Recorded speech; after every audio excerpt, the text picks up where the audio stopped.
quick lang kami. Sige, sasabihin na ako rito. Are you back in training na? Yes po. Kakabalik lang po 3 weeks ago. Anong plans mo?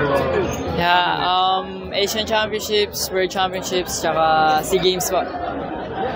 Kung naging training mo after a long while? Sobrang sakit po sa katawan. Yeah, pero konti push lang po ng push. Makakabalik naman po anytime.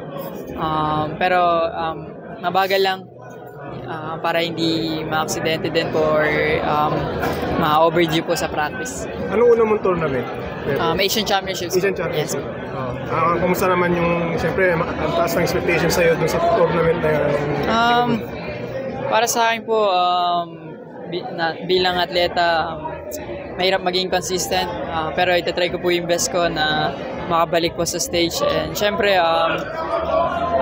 matatalo po ako. Alam ko po yung sa sarili ko. Pero marami po ako magiging learnings this year. And handa po akong tanggapin lahat yan. May target ka bang this year na gusto mo linisin sa mga routine mo? Nag-iba din po kasi ng rules and codes. So marami din po nag-a-adjust. And isa po ako sa marami din na nag-a-adjust po. Last question.